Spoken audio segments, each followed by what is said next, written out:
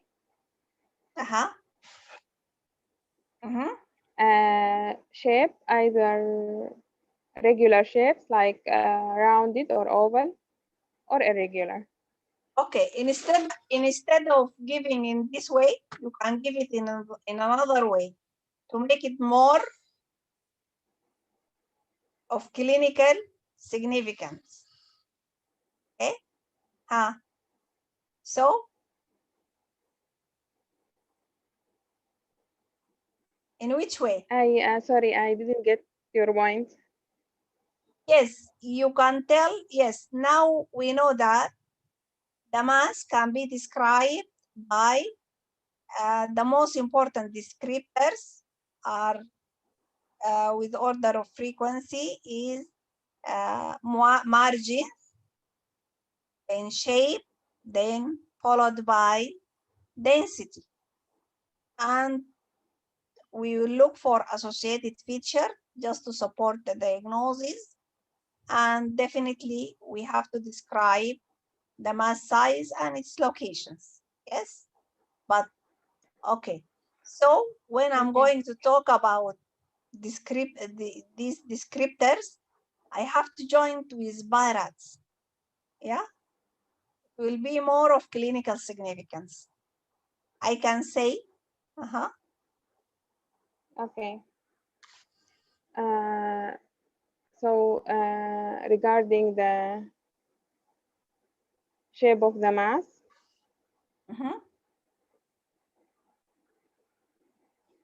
the regular shapes, only as a descriptor, it could be probably benign. So BIRAD 3.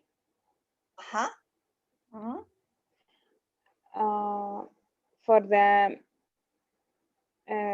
margins, we have the probably benign margins could be either circumscribed or obscured.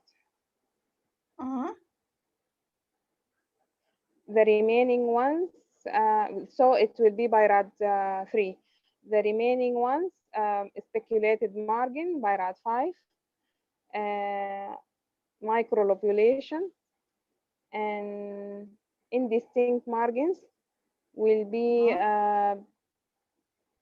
by RAD4. When you talk about Bharat 4, you have to say Bharat 4A, B, C. It's good. Because definitely it will be different, صح?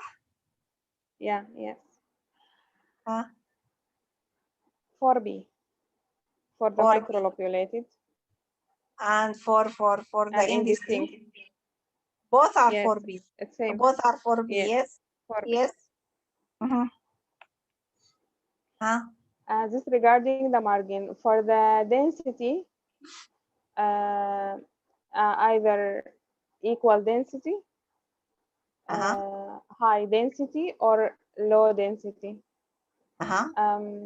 For the high density,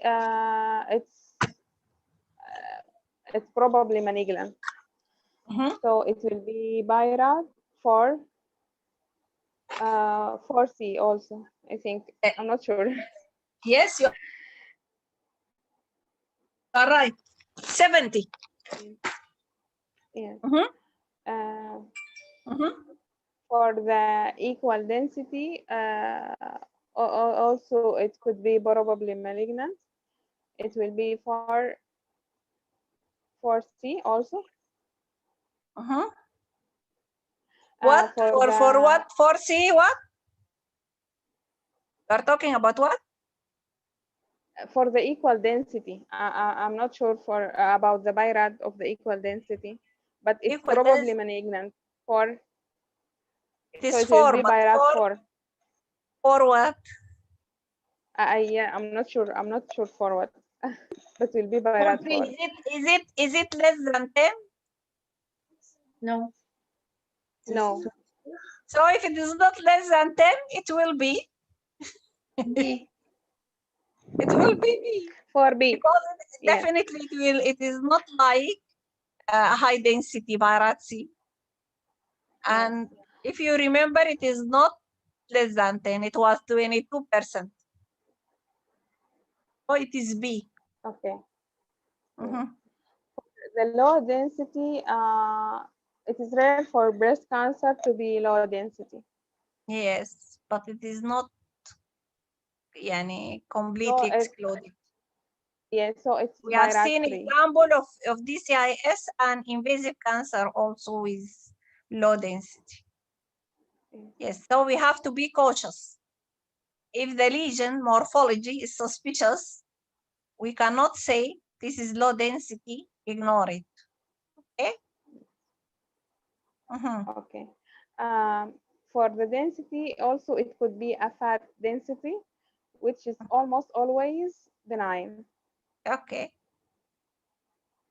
Okay, nice. This regarding the density. So the other descriptor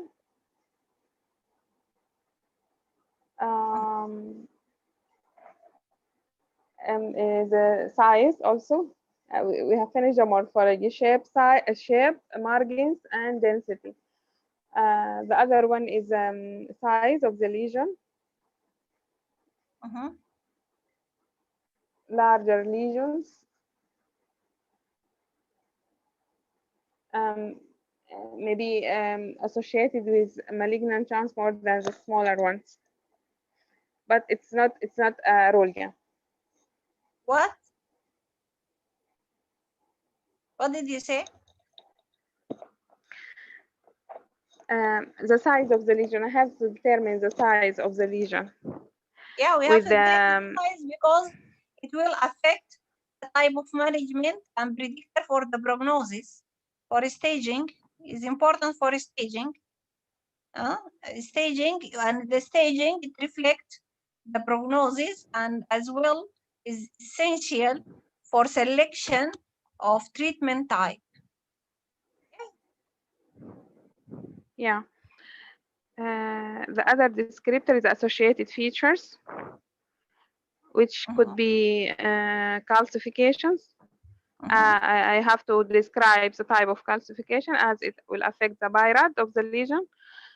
For example, pleomorphic calcification, it will be BIRAD 4.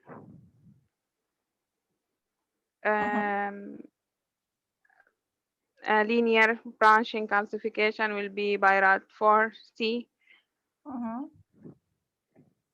And pleomorphic itself, if just I found the calcification, this is not the time for evaluation of calcification. But BIRAD pleomorphic, do you know the grading of which? It will be BIRAD. Do you know it? 4B. Huh? 4B. It is 4B. It is a 4B. Excellent. Okay. The other associated features like skin thickening, skin edema by the thickening of it can be appreciated by thickening of the Cooper ligaments. Excellent. Nipple retraction. Excellent. Excellent. Excellent. And lymphadenopathy. Excellent. Excellent. And the last one of the descriptors is the location of the lesion. I have to determine the laterality of the lesion, either right or left breast. Excellent. And the location by the quadrants and the clockwise. Excellent. Location. As well as? Also, according to the depth, either anterior, middle, or posterior. And the distance from the nipple also. Excellent. Excellent. Excellent. Well done. Thank Hint. you, Dr. Bob. Thank you for you. Hint. Yes. Just summarize what she said. More summary. Okay. In order to describe a mass, we need to describe its shape, its margin, its density, associated features, its size, its location. Certain descriptors are towards benignity and certain descriptors toward malignancy. Excellent. Regarding, okay, in more details regarding the shape, it's either round, oval, or irregular. Regarding the margin, a round and oval are most probably benign, and irregular is a malignant feature. Regarding the margin, it's either circumscribed or obscured towards benignity, or indistinct, or microlobular, or speculated. This is regarding the shape. The density is either low density, or equal density, or high density. Low density, very rare to be malignant. Equal or high density can be malignant. Or fat density, which is a benign feature, BIRAD 2. And then this is regarding the density and margin and shape. Regarding the size, it could be large or small size. I think there's no difference to be smaller or large regarding malignancy, and it could be either or. Regarding the location, we have to describe the location in terms of laterality, right or left breast, then the quadrant, using the two views, the MLO and the CC, and then the clock notification, and the depth, anterior, middle, or posterior, or the distance from the nipple. Okay, thank you. Anyone who would like to summarize? I'll give chance for everyone. Just if you would like to revise for himself, And for the Yes, rest? I would like to summarize. Uh-huh. Regarding the shape, it will be rounded oval or rounded oval shape, circumscribed. Margin, it will be Circumscribed, not the shape. Shape sorry. is either regular or irregular. Regular, round or oval, and regular are probably benign. Irregular is suspicious by RAD 4C. Okay, this is regarding the shape. Regarding the margin, it will be in this obscured, indistinct margin, or microlobulated or speculated. The benignity, it will be indistinct margin, probably benign, and microlobulated and speculated toward the suspicious. Okay, let me correct you. We have the margins circumscribed, obscured, circumscribed, partially obscured. These are probably benign. You see, these are probably benign with the predictive value of cancer is less than 2%. Okay, while microlobulated, speculated, and indistinct, these are suspicious with varies positive predictive value. Least is microlobulated, it's 17, so it is by RAD 4B. Indistinct is by RAD 4B, but it is 44, more suspicious than the microlobulated. And the most suspicious is speculated. We said it is by RAD 5. Since there are very minimal benign lesion presenting as speculated. Whenever we find the speculated mass, the probability of malignancy is very high. This is regarding the margins, okay? Yes, regarding the density, it will be high density, equal density, or low density. The low density what is the definition of density? When we are talking about density, Ferris, we are talking about which type of mass?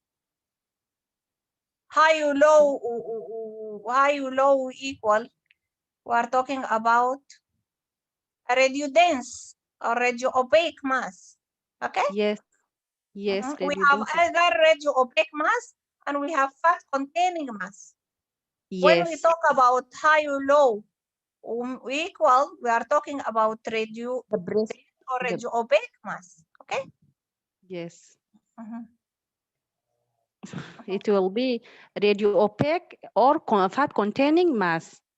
Fat containing mass, it is benign by RAD2, and radio opaque, it will be a suspicious. Regarding associated features, skin thickening, nipple retraction. Why it is suspicious, Tawali? Why you said it is suspicious? We said a probability of malignancy, it depends. High density, the high density is by RAD 4. Yes. 4B. 4C, I mean, 4C. It is 70%. Yes. And the equal density by RAD 4B. Yes, 4B. And this is very low. The low density is very low chance. And what is the definition? What is the difference in definition when we are talking about low, medium, and high?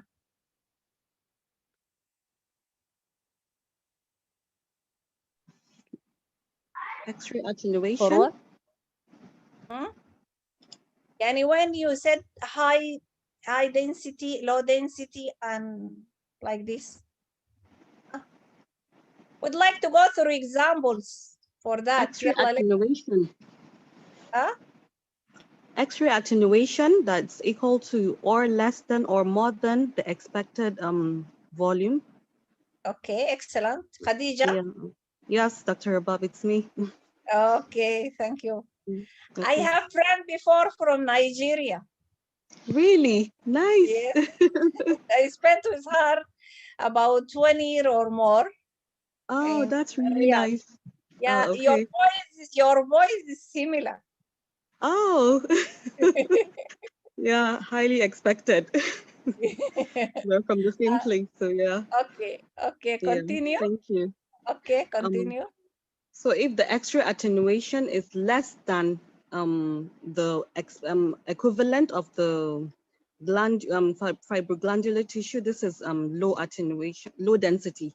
If it's Okay. equal to, this is iso, equal density, and if it's more than the extra attenuation is So more the than descriptor now attenuation is iso or hyper equal, or equal. Yeah, because sorry, equal. iso is historical. Okay. In the previous descriptor it was iso. The current ISO. descriptor is equal. Equal, okay. Yeah, Thank you have to say equal. Okay. Okay. If you Okay. said iso, it will be understandable, but they prefer to follow the new prescriptions. Okay. The new descriptor. I mean, sorry, the new descriptor, not prescription. Descriptor. Equal. Low density, equal density, and hyper density. Yeah, high density. Yeah. High density. Okay, no problem. No Okay. problem. Okay. Okay. So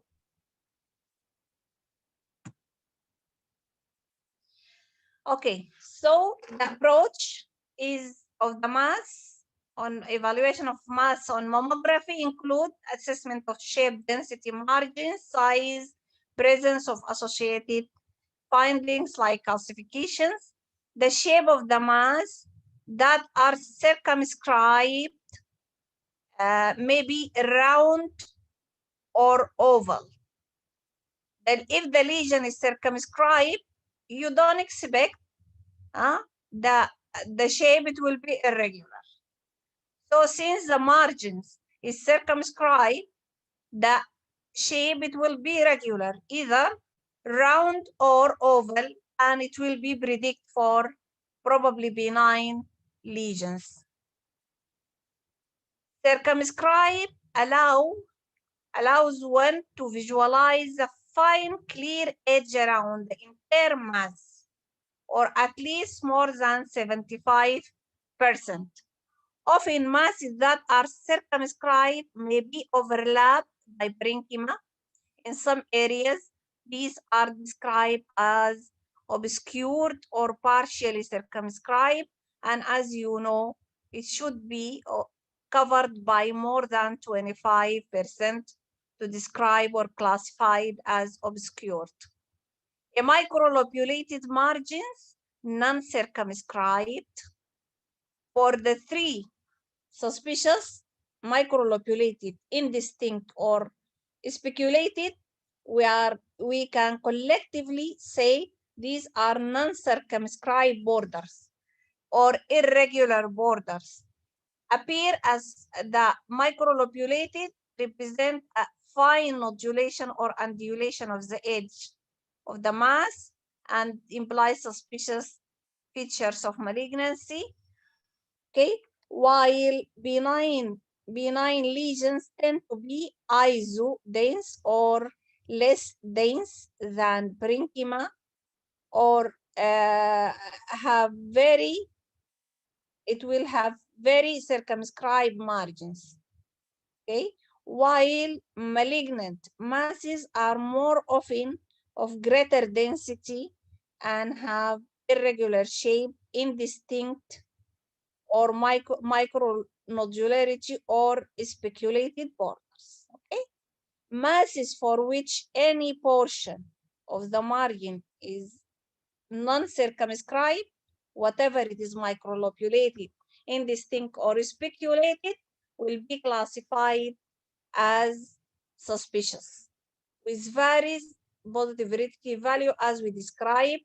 The least is microlobulated and the most is speculated.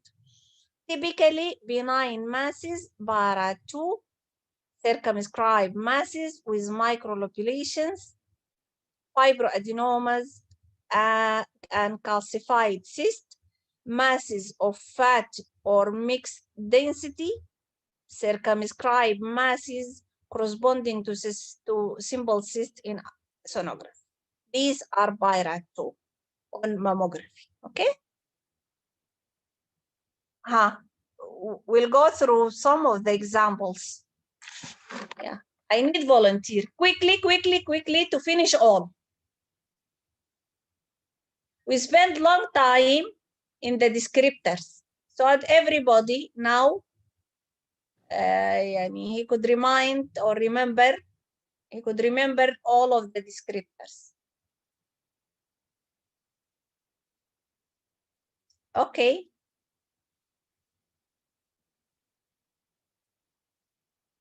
I'll go one by one. Abir. Welcome. Okay. Describe what you have seen. Yes, what we have seen. What you have seen. Rounded mass.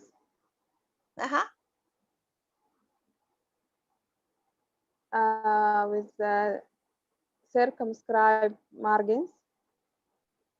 Are you sure? Density.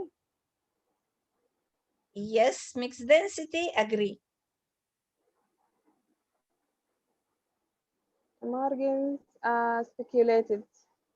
Yes, speculated. The margins are speculated. So you have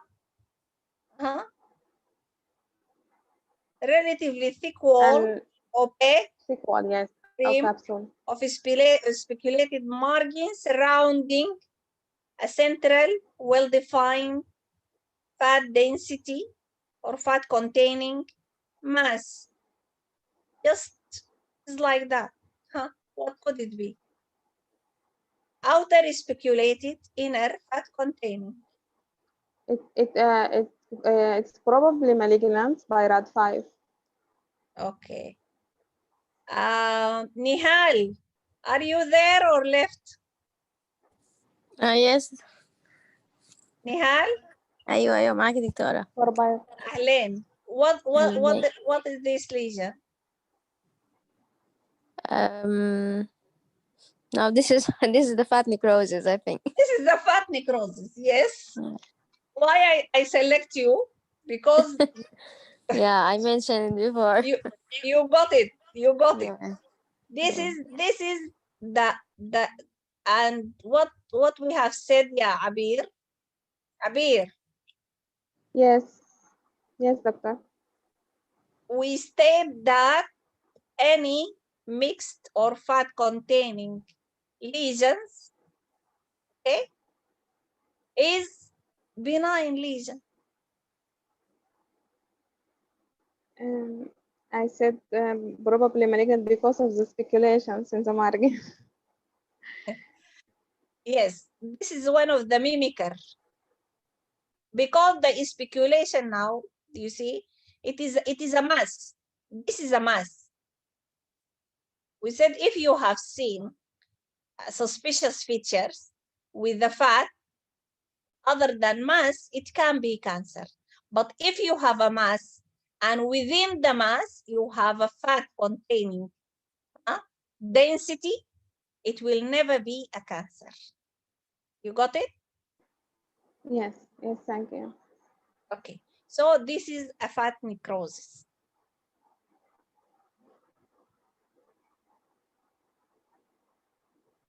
Okay, so rim of dense tissue having speculated margins surrounding a circumscribed fat containing mass. Looking for history of biopsy, surgery, trauma. You see, the presumptive diagnosis will be all cyst or fat necrosis. Okay. Next.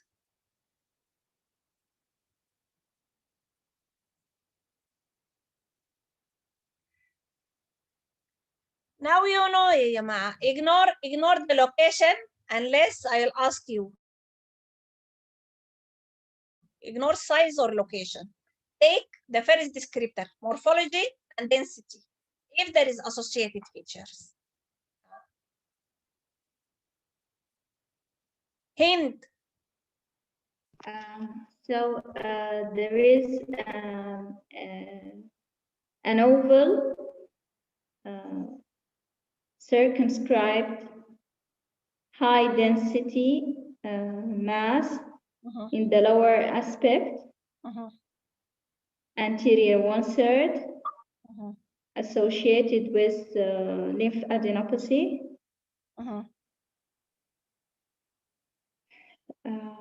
It is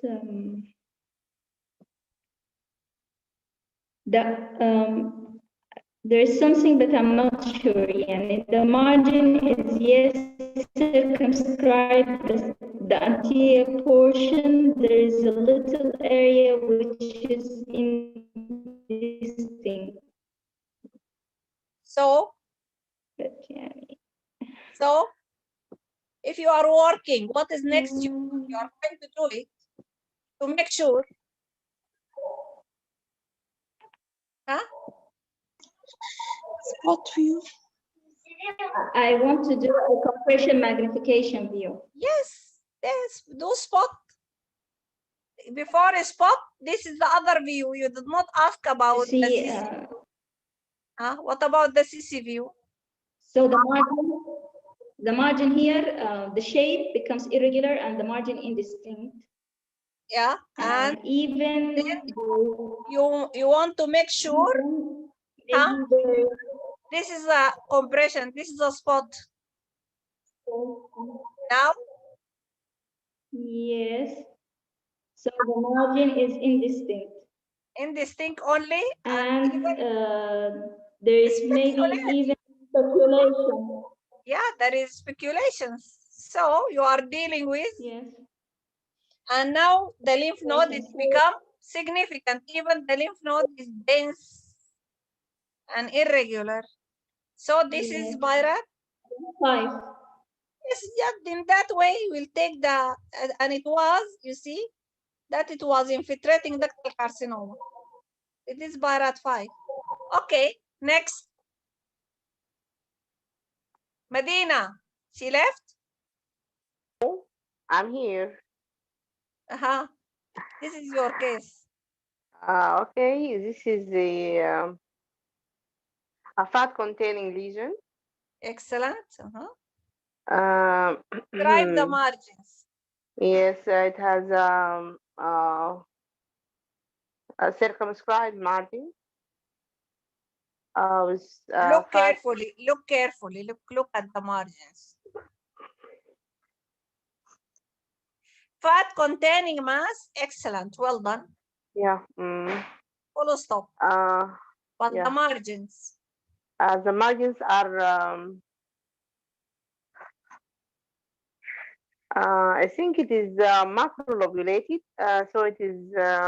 Yes, it is microlobulated. Excellent. Yes. Microlobulated. Yes. You put your glass. Something like that. I pray, just pray. Okay. Okay. And it is fat containing. So most probably this is the hamartoma. Okay. Okay. Can you see any opaque or mixed component? Yes. There are mixed component? Yes, mixed component. It is fat. Yes.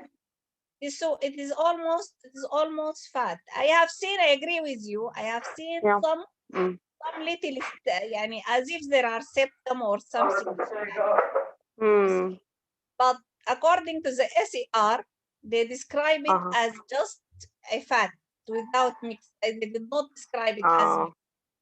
So I suspect that because of superimposed structures, that might appear from the behind, and the margins are microlobulated. But in spite of suspicious margins, since it is containing, the diagnosis is almost always benign. Presentive diagnosis. Yes, it is they put it as a lipoma. This is is a lesson from being fat containing. Okay. Okay. Okay. Thank you. Suhair, are you there? Yes, I'm here. Heidi. Okay, wait. Heidi. Heidi left? Yes, I'm here. This is for you. Okay. There is fat containing lesion, well defined.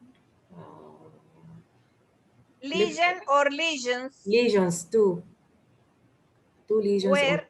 overlapping. Retro area.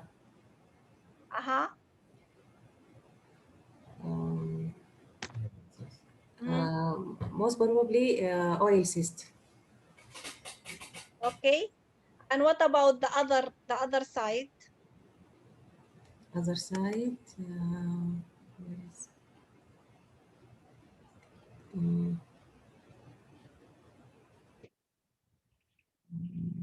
I see there is. Okay, smaller. Small, Smaller in the contralateral. If you have seen multiple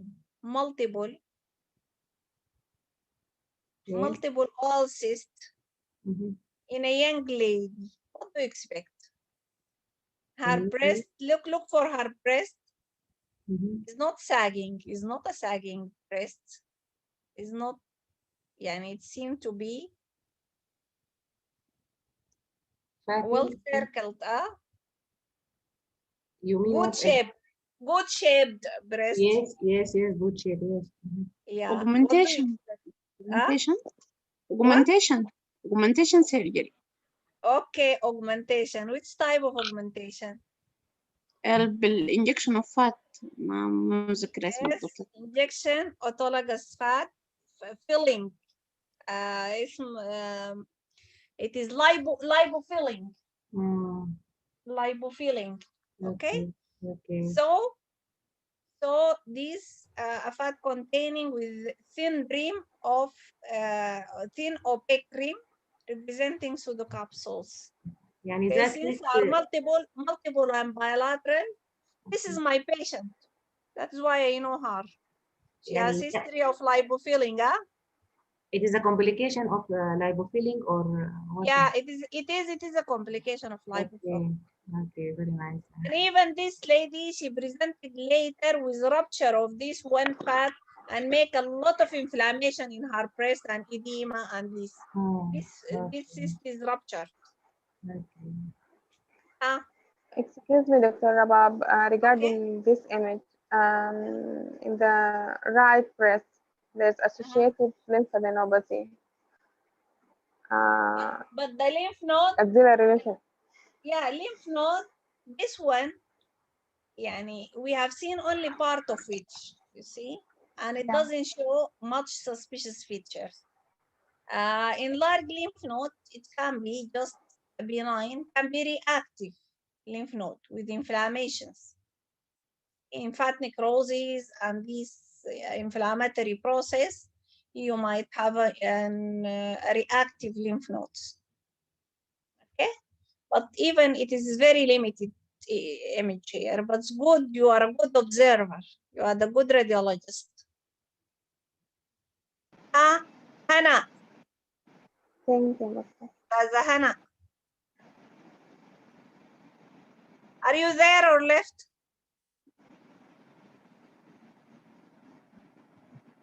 Dr. Hannah. He left. Khadija. Yes, Dr. Rabab. Yes, this is for you. Okay, we have multiple May you read the history? May you read the history? 50-year-old previous mammogram. Make use of anything given to you. Okay. This is a 60-year-old previous mammogram, was normal. What are the findings? We have bilateral, multiple, high density, circumscribed. Excellent. Lesions. Okay. Involving the whole breast, like anterior, middle, and posterior thirds involving the whole breast, Dr. Rabab. Yes. So are multiple or more than multiple? Multiple. Numerable. Innumerable. Innumerable, yeah, innumerable. This Or may numerous. be, Or numerous. yes. This may be result of silicone injections. I don't know. Excellent, well done. May represent the silicone injections. From Yes, previous, since it is they it's said the seen in previous 1 year. was normal. Interval. It can represent a silicone injection. Well done, but no history of silicone injection. It may represent metastasis. Excellent, well done. From where? Metastasis, yes. Like so aggressive. This is very aggressive. Melanoma. Excellent. Melanoma or Well done. lung? Melanoma, yes, Mm. melanoma. Yes. Or metastasis from other side, other primary. So differential, it can be metastasis from other primary. It is a melanoma metastasis or silicone injection. What could be? What could it be else? Differential diagnosis. Could it be skin lesions or superimposed on the breast parenchyma, like neurofibromas, multiple neurofibromas? But can you see any more superficial one? Yeah, it can sometimes simulate, but usually you will see one a little bit more peripheral. Yeah, one of the differential diagnoses. What else?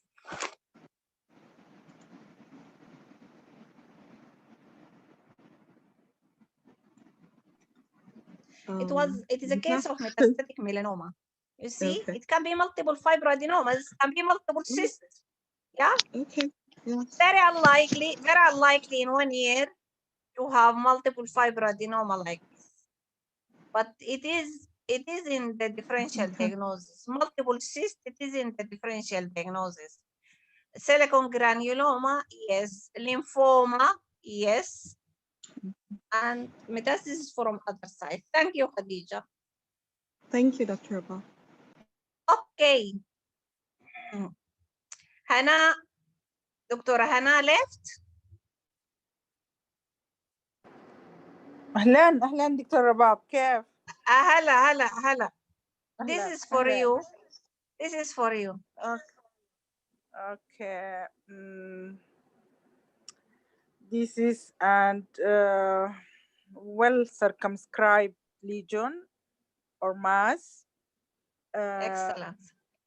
Rounded or excellent. With high density relative to the breast parenchyma in the outer part of the breast.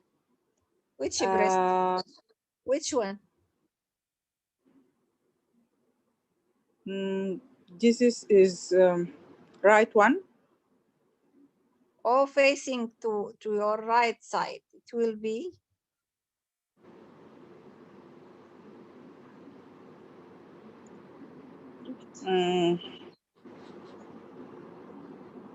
left one.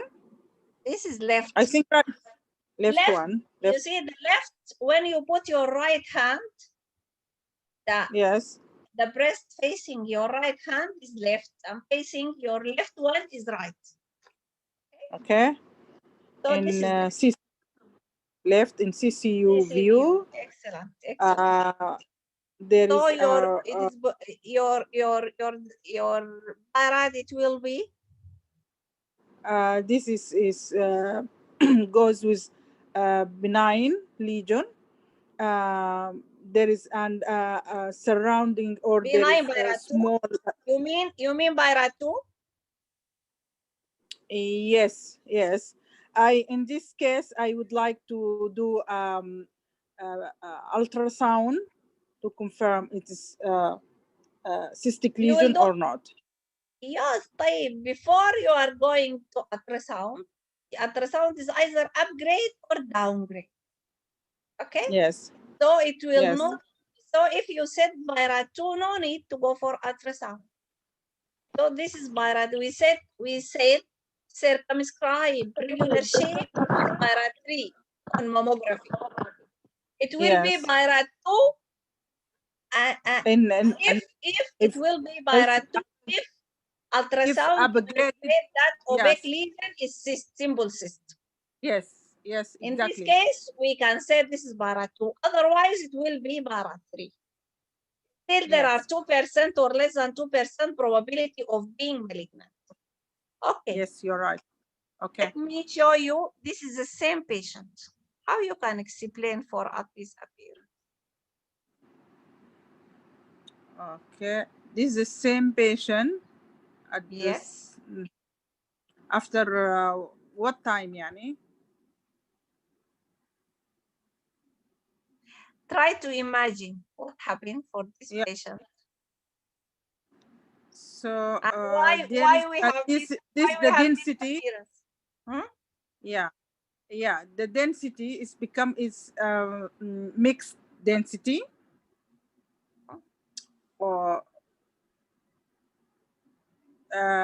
fatty density, and there is an area of high density with still well circumscribed margin.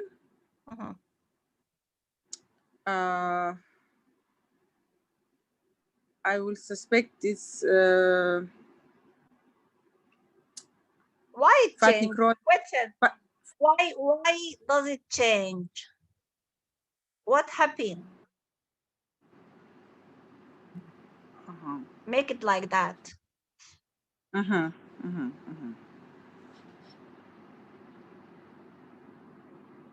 The participants start to disappear. Yes. They escape. Okay, can you look here? Maybe if a rupture, but there is no area. Maybe there is an low density surrounding low density. What is necrosis after biopsy was Yeah. taken, maybe. Yes. This this low density area. Track of the needle of biopsy. Track of needle. So okay, aspiration due to aspiration. Yes, it was aspirated after you see, before aspirations, it was the whole opaque. When they aspirate the fluid within, we could see part of the cyst is not aspirated. That means it represents what? This is the cyst, this is a wall of the cyst, and this part of the wall is what? Cystic lesion.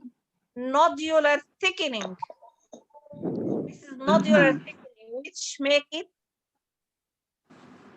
so downgrade or upgrade now? Upgrade. Upgrade to? Yes, it is upgrade. So the lesion, it has to be biopsy, not only aspirated. Yes. And what do you suspect in this case to be? I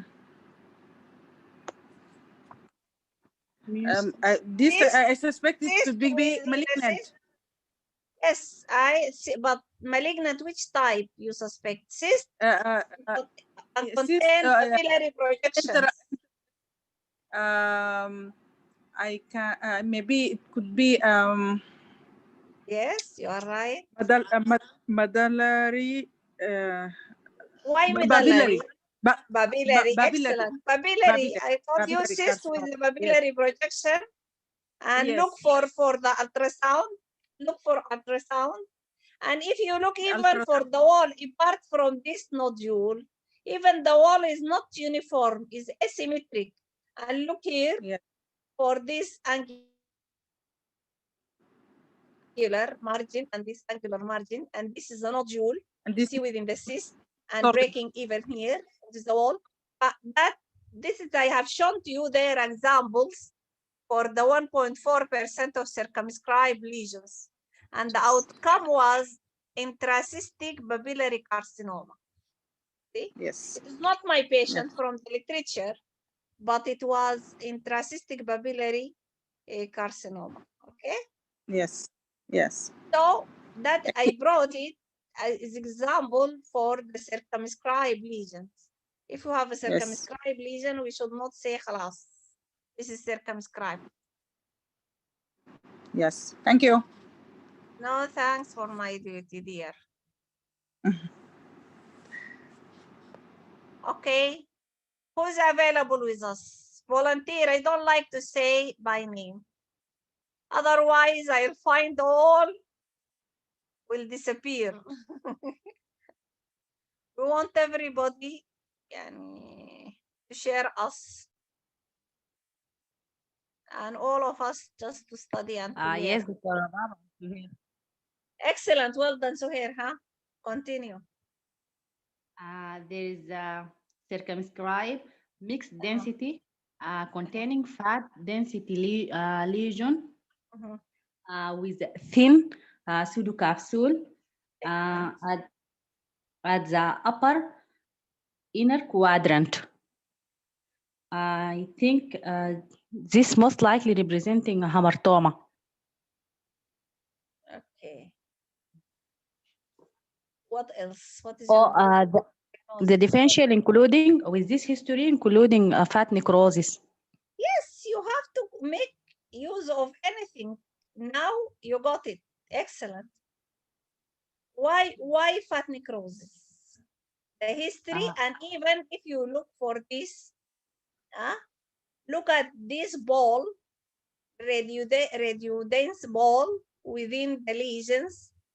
Look at it on CC view and on MLO view. It's settled down. It is settled down. It is moving. And this is characterizing the fat necrosis. Oh, yes. This ball, you see it here, and now it is settled down. Look at it. This is characteristic for fat necrosis. Yes. And see it here on ultrasound. You see, it is not related, is not fixed to the wall. It is floating. You see, floating ball. They call it floating ball. This is challenging case. I will leave it for who is interested. Who would like to share?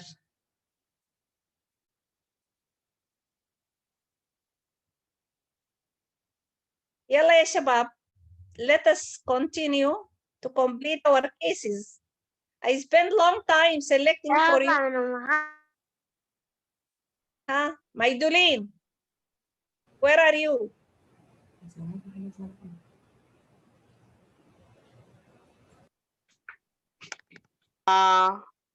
I'm going to take the case. Okay, welcome. This is a fat containing mass, well defined with popcorn calcification.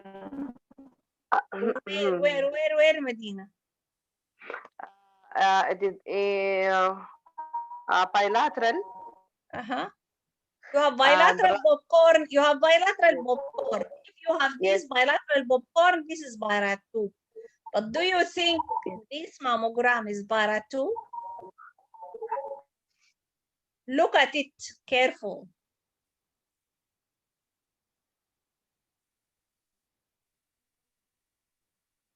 And compare global asymmetrical density with skin thickening on the left breast.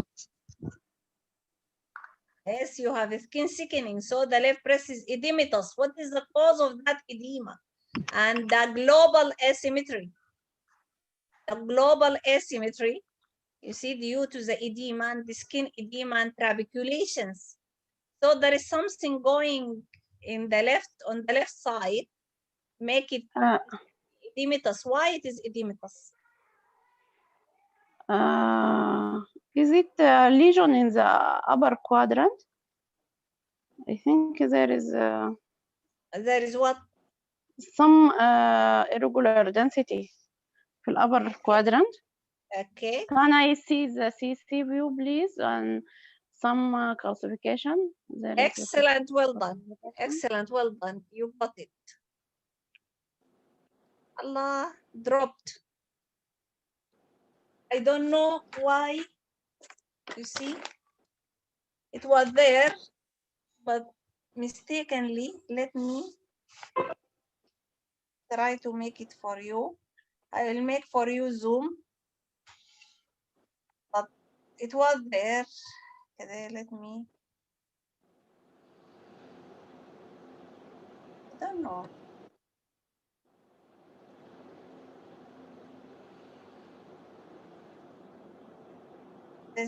The spot. We can zoom it from the screen, Dr. Rabab. Huh?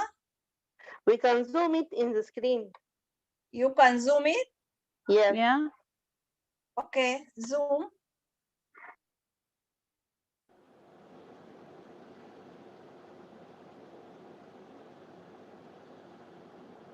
Yes, there is suspicious classification here in the upper quadrant.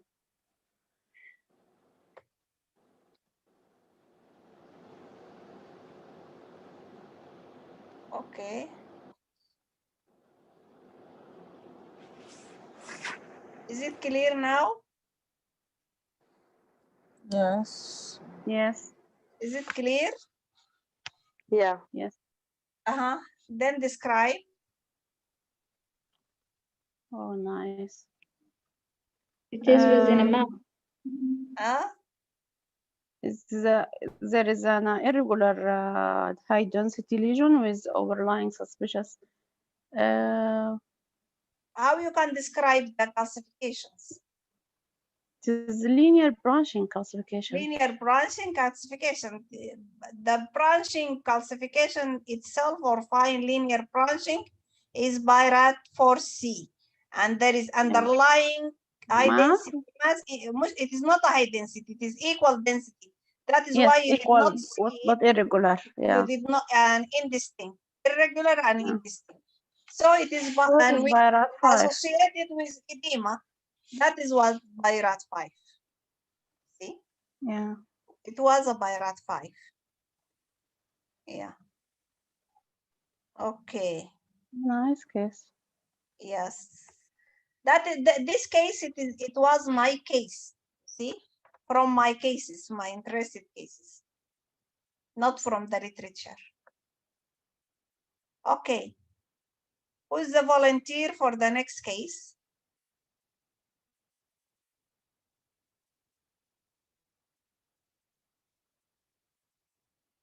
Huh? Khadija, can you take this? Because you had taken the similar one.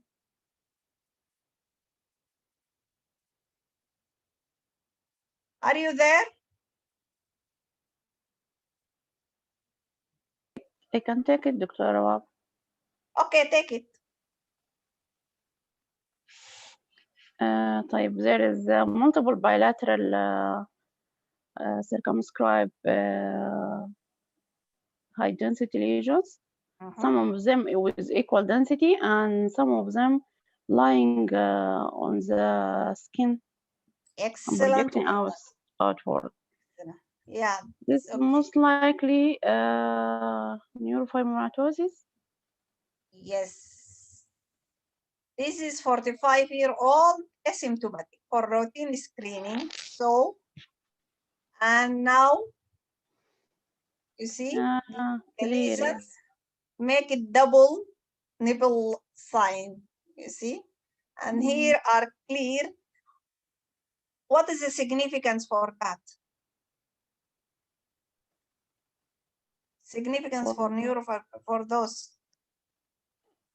Neurofibromatosis in the breast.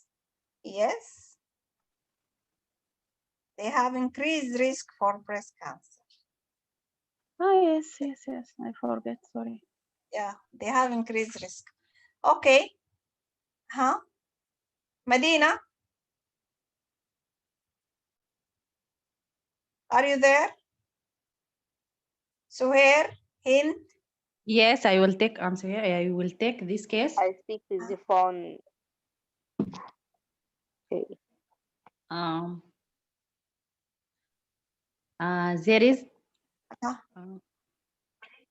There is a novel shape, partially obscured, high density mass at the upper outer quadrant of the left breast.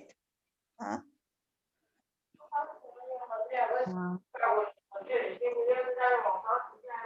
think we have seen this case.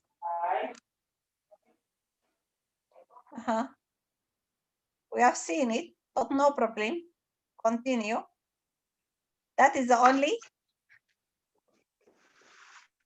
At the right breast. And there is this, and these multiple bilateral, yes. Multiple equal density. There are multiple equal density. Yes, so what do you expect? The right. Either differential diagnosis include multiple multiple fiber adenomas. And it could be fibroadenomas. It could be suspicious mass on the left side with metastasis to the right side. Although rare, but it can be. Other differential include multiple cysts. Yes, it is a multiple. Okay, so this is the list of differential diagnoses of masses based on their density. Fat containing mass equal density, the majority of breast lesions representing the equal density mass. And the high density are mostly malignancy, cyst, abscess, hematoma, phylloides. These are most differential diagnoses for high density lesions. Go through it. Okay. And what is going here? What are these? Multiple. Hamartomas. Excellent. Look the hamartomas. It depends on the amount, relations of the fat to fibroglandular component. This is mostly fatty, mixed. This is more glandular. And look for this, simulating even fat necrosis. This, you see, more gland. And this, what, Medina? What you are saying? I said the typical breast within breast appearance. Typical what? Breast within breast. Yeah, typical breast within breast. Yeah, typical breast within breast. And look for this, even look like an opaque mass. If you look for the periphery here, you see you will see fat density, and beyond the fat density, you will see the pseudocapsule. That is representing a fat containing mixed fat containing mass of hamartoma. And this we can answer without like that. Anyone can answer. Here the examples is Lipoma. Just lipoma. Excellent. Lipomas. These are large, you see, oval, circumscribed, fat containing, and with the thin pseudocapsules. Okay. Okay. And these Galactocele. Excellent. Well done. Well, why you said galactoceles? Because of fat leveling. Yeah, levels, fat fluid levels. And here you look mixed density. These are mixed density, and this is mixed density, and this is a fat density. Might be get infected, you see. And this is pure fat containing, but sometimes thick wall might relate it to the associated inflammation and these things. Okay, and this one. What about these lesions? The intraductal secretions or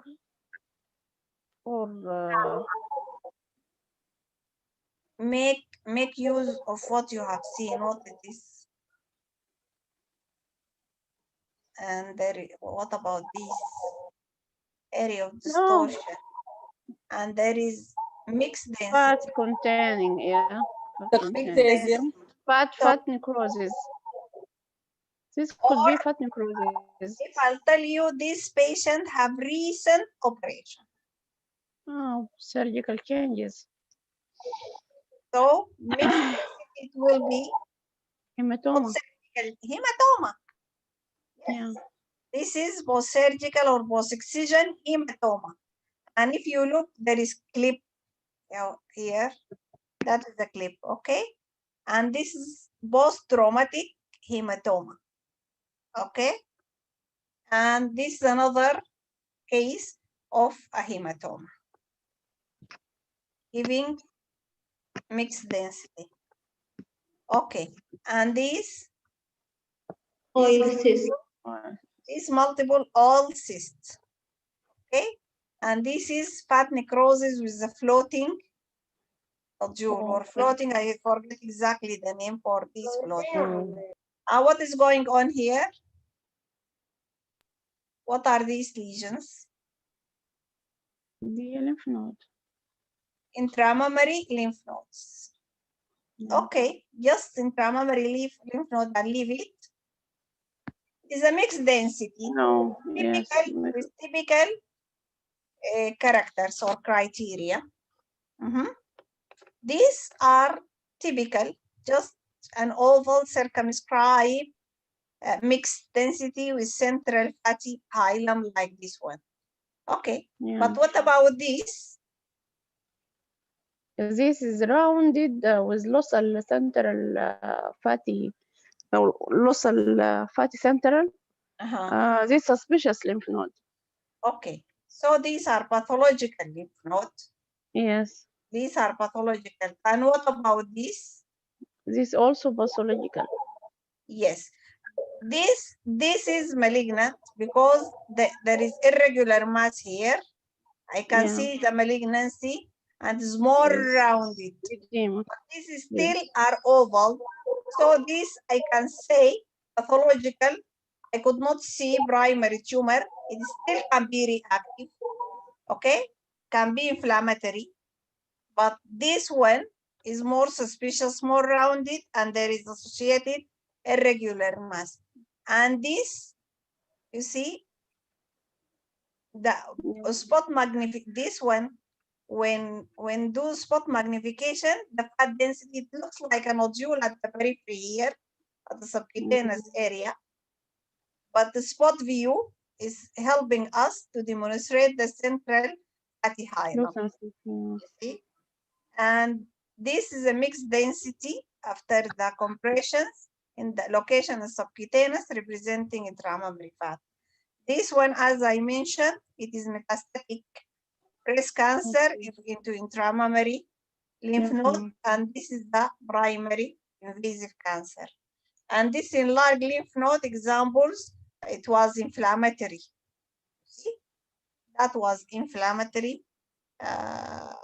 And even this is not a normal. This is also look pathological. It can be reactive lymph node. And I think this is for this. This one is for this one. Okay. These are examples. Just give me barats, even without descriptions. 1, 2, 3. Just barat.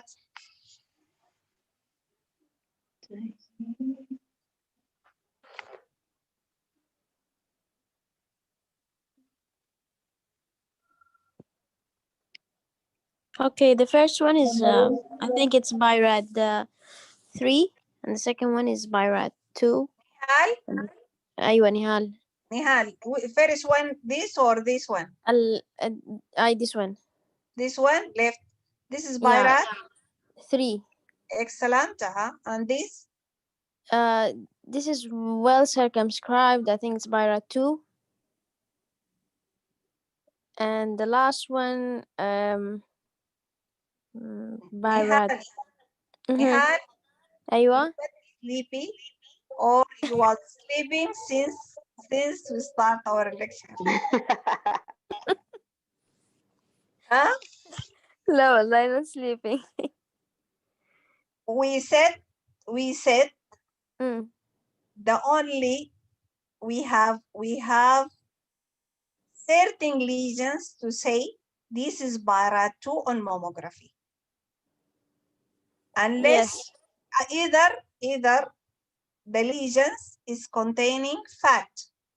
Okay, then both of them are BIRAT 3. If the lesion is opaque, I need to do ultrasound and to find it a simple cyst. Okay, to Correlated downgrade it. with ultrasound to say this, yeah, the mammographic lesion is ultrasound confirmed simple cyst, so this is BIRAT 2. Otherwise, we have no BIRAT 2. Okay, BIRAT 3 then. Okay, So, and the yeah. we said when the circumscribed, okay, margins, regular shape, oval or circular, then it will be BIRAT 3. The next step it will be ultrasound.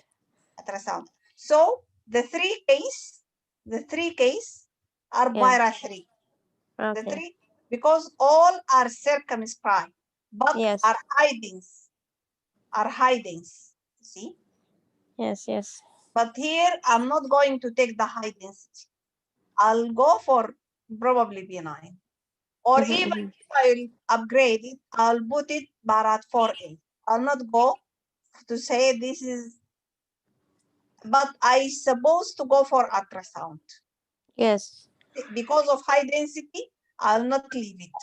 Okay. So these lesions confirmed to be fibroadenoma. While the third one, it was intracystic papillary carcinoma. Carcinoma, yeah. You got the lesson from this? Yes, sure. We should not, it is high density. We cannot leave it even if it is circumscribed and regular shape. High density, we have to consider. We have to proceed and characterize it further. All right. I have a question. The skin in the first, I want to ask a question. The skin in the first image on the left side of the skin, at the site of the nipple, is it normal or thickened? You see, this thickening, it depends. Sometimes their nipple, and if you look for this one, it looks the same. For young ladies, sometimes their skin is relatively thick, and sometimes there is some wrinkling of the areolar skin give apparent thickening. And most of the causes for the areolar skin thickening is periareolar ductal mastitis. Periductal mastitis in the retroareolar region. This is the most common cause. Then you have to look, definitely you have to work up and to make sure these are the causes, either normal or just periductal mastitis. Okay? And to exclude and to compare with contralateral sites and with the clinical. Okay. But the lesions here, these are three similar lesions. Two are fibroadenomas, while the third one is intracystic papillary carcinoma. Okay, what about this one? Another circumscribed high dense lesion. What do you expect? Circumscribed, partially obscured, palpable. It was mucinous carcinoma. So one of the differential diagnosis of circumscribed lesions, mucinous. And this high dense circumscribed lesion, we said the cyst one of the cysts. The cysts in general are along with phylloides and with abscess are differential diagnosis of carcinoma regarding the high density masses. What are the special type of cysts do you expect in a differential diagnosis in an endemic areas? Hydatid. Yes. But I don't think this is not the case of hydatid. No, this is not the hydatid. This is not the hydatid one. This is carcinoma. Circumscribed. This is carcinoma. Look, it is complex cystic solid, so expected to be papillary. I don't remember, but intracystic papillary, yes. It is intracystic papillary high grade because this is the one, this is the hydatid. Also, if you look, it is circumscribed, oval circumscribed, high density mass, pathology was hydatid. Okay, here this. في ultrasound للهيداتد؟ لا, no, there was no. Okay. What about this? Speculated mass. Yes, this is speculated. What is next? It's obviously speculated. I'm pulling tethering the underlying pectoralis muscle suspicious for invasions. And look here, more obviously seen infiltrations, and the spicules is not only shortly here. These are all spicules and infiltration going. Okay, it's extending longer. And the tethering and infiltrations of the pectoralis muscles. And this is the lesions on ultrasound. What is next? Biopsy. For what biopsy. is it? What is this? Yeah, hint. Marker. Yes, look at it here. Yes. This is the BB markers. For So the next site is of the ultrasound biopsy. and next is biopsy. Okay, ultrasound guided biopsy since it has been seen. And even look for the speculation, even on ultrasound, demonstrate the speculation. What about these lesions?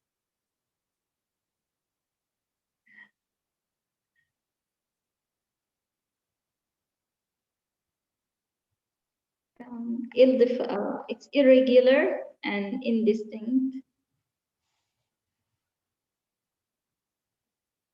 Also, what about this? Hello. Here it is circumscribed, but in the other view. Circumscribed. So this part obscured. And even here, this is a halo. You see, this is obscured. High density, circumscribed, partially obscured. You see, with a lucent halo. They did not give here a diagnosis, only descriptions. Okay. And what about this one? The irregular lesion, irregular high density lesion with speculation towards the nipple. Excellent, excellent. So look for ultrasound showing the speculation much more than on the mammography. Yes. Yes, irregular, indistinct, speculated mass. Okay. And this mass here, it is just an irregular mass. It will be Barat for C. For C. You see, and even having indistinct margins. It will be Barat for C. Okay. And here. Infected cyst. Here, circumscribed obscured lesion. I think you get sleeping. You are sleepy. I think. Yes. Yes. Irregular high dense lesion surrounding edema. Yes. Indistinct, irregular, an ultrasound deeply hypoechoic like cystic, but look for the indistinct, even on ultrasound is indistinct. Sequel, yes. You see, indistinct, not sequel, it is not a cystic, simulating a cystic, is deeply hypoechoic. This is a metastatic, metaplastic carcinoma, I think. It is, you see? This is this is the same pathology but other lesions. السكرين مشت مني. Mammogram show indistinct oval hyperdense mass subariolar regions. Ultrasound angular hypoechoic mass subariolar regions. Suspicious lymph node in the right axilla, this one. And this one, the lesion, these lesions on mammography is not so impressive apart from the associated edema. Yeah. It is indistinct, but not so impressive as seen on ultrasound. Look at it at ultrasound. It is more suspicious on ultrasound than on mammography. It's microlobulated with angular margins, and look at it even on the PET. See, very high uptake. Yes. What are the most important mass descriptors?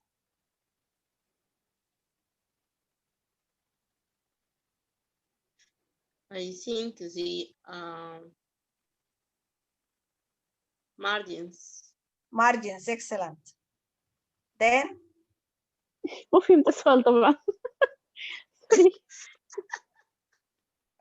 Then after the margins? Density.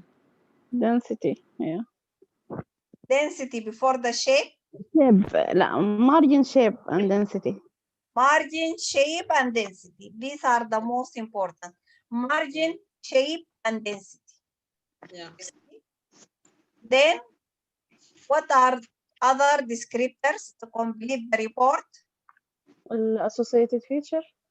Size and location. Size and shape. Okay. And location. Size, location, associated classification, associated features. So, just to complete the whole report. It's okay. So, what about this? I think it is the last. You have bilateral nodule. Can you see it? Yes. What is next?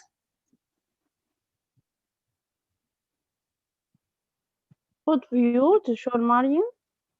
Excellent. I thought you will tell me ultrasound. So if you will go for ultrasound, you might not find any of these. Yes. Huh? Yes. You might not find the lesion itself. Yeah, big breast, huge breast, small lesions, iso or equal density. You see, it's not even. The one on the left might be a little bit higher than the right one. So we have to go for the spot and see. You see, you see the left one, the denser one is demonstrating what? Indistinct margins, while that one is circumscribed. So the left one is suspicious. Yes. The patient have bilateral two small lesions. We should not say this is tiny things, just ignore it. We have to clarify. We have to make sure and to characterize these masses and to make sure about the morphology. Yes, we could not see much morphology or detailed morphology on the standard view. So, Sarah, someone raising his hand. Who is raising the hand? By mistake? No problem. It's okay. So the lesson from this is we should not ignore tiny things. We should not ignore further clarification and characterization. We have to be more precise. We have to give all women their rights, okay, and to examine them well and to make sure what is going on so as not to miss cancer. You see, if we pick cancer as smallest as this, we'll save their life. كان عندي كيس زي دي يا دكتورة باب، كان عندها tiny dense area في الريترواريولار. فلما عملنا سبوت فيو طلعت إنها هم multiple و suspicious. لما عملنا البيوبسي طلعت invasive ductal carcinoma كانت subcentimetric. The largest one subcentimetric. Yeah, thank you very much. Thank you for you. الحمد لله. جزاك الله خير دكتورة باب، وعافلين يعني معذبينك معانا. لا ولا يهمك. So in conclusion, mass margins and mass shape are the most important indicators, followed by mass density, and the contour or margin is the most discriminating morphological criteria between benign and malignant masses. Most circumscribed masses are benign, and while indistinct microlobulated or speculated are suspicious, require tissue sampling and having varies positive predictive value. As we described before, the maximum is 96 of speculated margins. However, in rare cases, certain benign lesions may appear in the form of speculated margin, and certain malignant lesion or lesion with risk of malignancy may appear as circumscribed masses, as we described previously and give. Can you tell me the differential diagnosis of this, just to remind ourselves for the 1.4%? Papillary carcinoma. Papillary. Medullary carcinoma. Okay. Carcinoma. Mucinous medullary. Medullary mucinous carcinoma. Mucinous. Phylloid carcinoma. Phylloid. Metastasis. Okay, phylloid. Metastasis.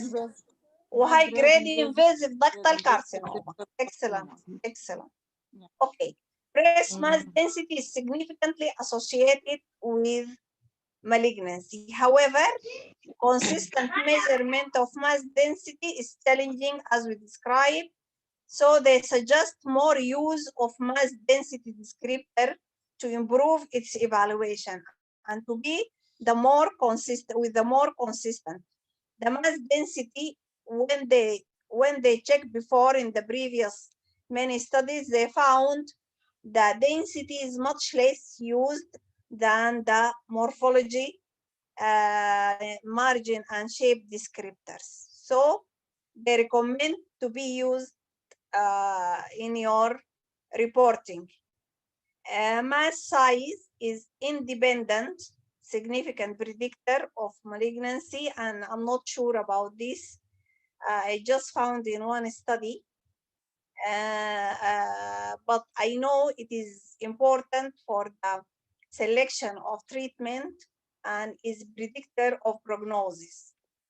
The mass should be measured and located, and mammographic assessment include comparison with previous mammography and the use of spot magnifications or spot compressions to allow for more precise analysis of shape, contour, and density of the mass. Thank you very much. Any question?